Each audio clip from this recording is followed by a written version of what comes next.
So Josh, welcome to FrightFest. You are here with a desert, which screened earlier on this morning in the main screen. What was your reaction?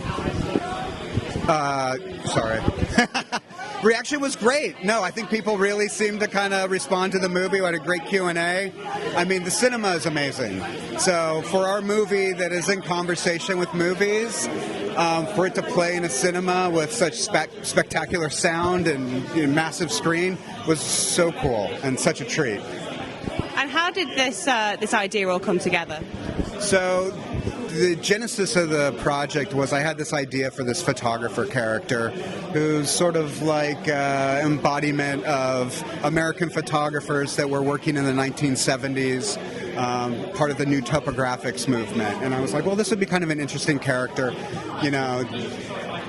for a genre movie. And so I was like, well, let me try to tackle the script a little bit differently than I normally would. And so I was like, I'm going to make his body of work. I'm a photographer, so I was like, I'm going to go out, and I went out for a couple of years and was photographed as if I was this character. And so a lot of the locations that are featured in the film are places I found in making his body of work. And so the plot was informed by my sort of desert road trips, going out and taking all these photographs and all these weird abandoned places. I think one of the things that I really like about this film is that, it's the narrative, it's a bit twisty, it's a bit turny, it's a bit loose. I think it's almost like, it's like jazz in a way, What made you decide to sort of construct it in that sense? Yeah, so the way my brain works is that, I think I'm very much a formalist. And so in addition to having this photographer character in these locations, and as I was out there doing things, I came across this abandoned movie theater. And so I had these photographs of this abandoned movie theater, and I had these photographs of a drive-in movie theater that I'd found, and all these derelict movie places. And I was like, well, this is interesting, the desert, and what is there to be said about the desert, and how does that relate to film?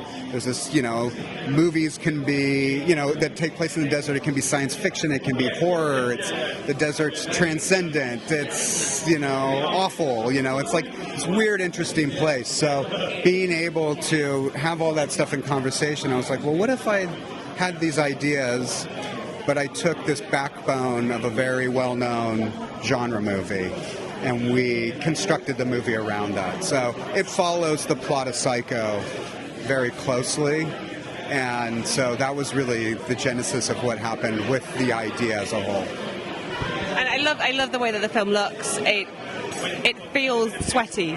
I don't quite know how you managed to capture that on film. How did you know about that? Well, we shot in July in Death Valley, so it was really hot. So, one of the days, I was telling some other people, one of the days was so hot, it was 118 degrees Fahrenheit, and it was so hot our camera would turn off. So, there were days where it was 111. Days where the irony is, certain days, if you look at the footage and you're just like, oh, there's a nice breeze, or, it's maybe not that hot. It was, the stuff in the pet cemetery in our movie is the hottest stuff. It felt like you were putting your face into an oven, and we were there all day. It was brutal. So, yes, we captured that sweatiness because we were all sweating.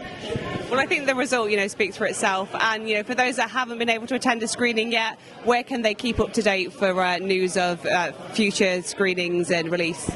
Yeah, so the best way to find out more about the movie is it should have distribution soon. So there will be on social media, Yellow Veil Pictures is a big part of this movie. So there'll be announcements on their socials about where the movie's going to be going next.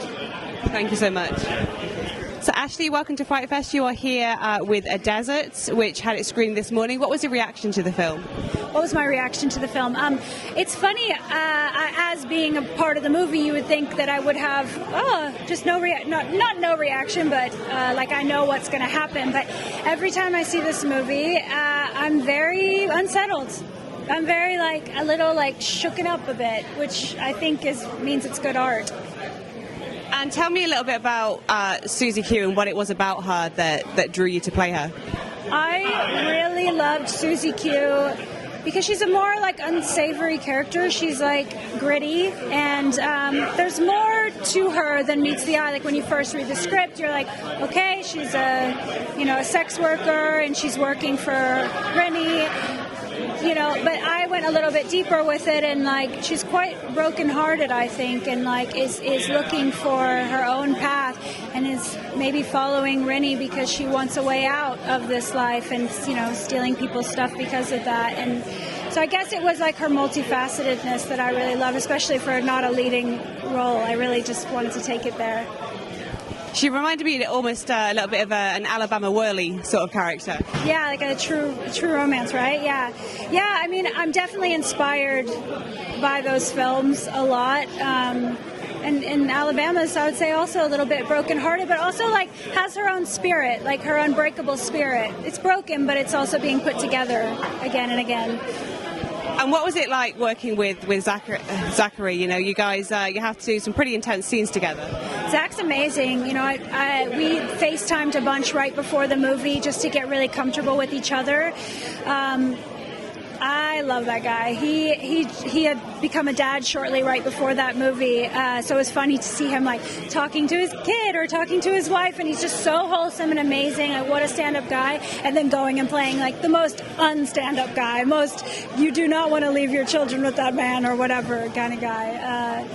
So it's just really amazing. All the actors were just so cool. I still feel like a baby in this industry a little bit, and so when somebody approaches me with open arms and just like let your freak flag fly, I'm just like, yeah, thanks.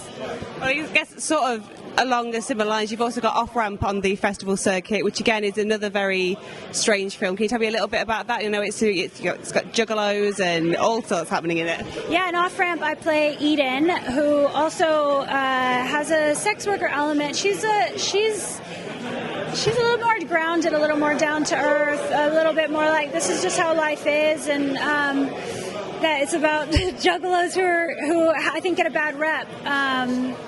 Sorry, can you repeat the question again? Can you just tell me a little bit about the film?